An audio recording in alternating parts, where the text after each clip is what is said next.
Hello students, welcome to our channel. நம்ம channel இன்னைக்கு compound interest, அதாவது கூட்டு வட்டி அண்ட் அதோட பர்சன்டேஜ் வந்து எப்படி கண்டுபிடிக்கிறதுன்னு பார்க்கலாம். அதுவும் நம்ம டே டு டே லைஃப்ல யூஸ் பண்ணுற வால் கிளாக் வச்சு. ஓகேவா? இப்போ இந்த வாட்சில் பாருங்களேன், இது 12 நேரம் முழு, 3 4 6 அரை, 9 வந்து முக்கால். இது எல்லாமே மேக்ஸோட வட்டிக்கு வந்துட்டு ரிலேட்டான ஒரு விஷயம். எப்படின்னு பார்க்கலாம். இப்போ எனக்கு அசல் வந்துட்டு 2 லட்சம் பிரின்சிபல் அமௌண்ட், இன்ட்ரெஸ்ட் வந்துட்டு இந்த அமௌண்ட் இருக்குது. ஒரு 6 மாதத்துக்கான வட்டி மட்டும் இது அப்படின்னா, நான் இதோட பர்சன்டேஜ் கண்டுபிடிக்கணும். அண்ட் இதை வந்து ஒரு 4 மாதத்துக்கு 3 மாதத்துக்கு எவ்வளோ, 9 மாதத்துக்கு எவ்வளோ, இதெல்லாம் கண்டுபிடிக்கிறதுக்கு என்ன பண்ணணும் அப்படின்னா, ஃபஸ்ட்டு இப்போ இந்த அரை மாதத்துக்கான வட்டி இருக்கு இல்லைங்களா, இதை வந்துட்டு இந்த 12 மாதத்துக்கு நேரம் எழுதிக்கோங்க. எழுதிட்டு இந்த அரையோட என்னது பின்னம் 1/2 இதோட தலைகீழாக எழுதிக்கோங்க. பண்ணோன்னா நமக்கு ஒரு வருடத்திற்கான மொத்த வட்டி தொகை கிடச்சிருச்சு. சரிங்களா? இப்போ நான் இந்த அரை மாதம், அதாவது 6 மாதத்துக்கான வட்டியை இதோட தலைகீழால் பெருக்கி நான் வந்துட்டு ஒரு வருடத்துக்கான வட்டி தொகை கண்டுபிடிச்சிட்டேன். இப்போ கண்டுபிடிச்ச இந்த வட்டி தொகையை வந்துட்டு நான் 9 மாதத்துக்கு கணிக்கணும் அப்படின்னா, பெருக்கல் கண்டுபிடிச்ச வட்டி தொகை முழு தொகை பெருக்கல் இந்த முக்காலுக்கான குறி. ஓகேவா? வட்டி தொகை கண்டுபிடிச்சிட்டேன். இதே 4 மாதத்துக்கு 3 மாதத்துக்குன்னா இந்த ஒரு வருடத்திற்கான தொகை பெருக்கல் இந்த இதற்கான பின்னம்.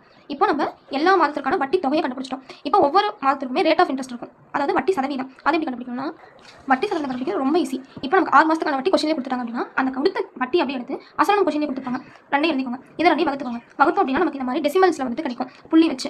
இதை நம்ம வந்துட்டு பார்த்தா கன்ஃபியூஷனாக இருக்கா, இதை வந்து நம்ம முழு எண்ணா மாற்றணும். இந்த புள்ளியில் இருக்கிறத முழு எண்ணா மாற்றுறதுக்காக 100ஆல் பெருக்கிக்கணும். அதனால தான் நம்ம இந்த 100ங்கிற ஃபார்முலாவை யூஸ் பண்ணுறோம். சரியா?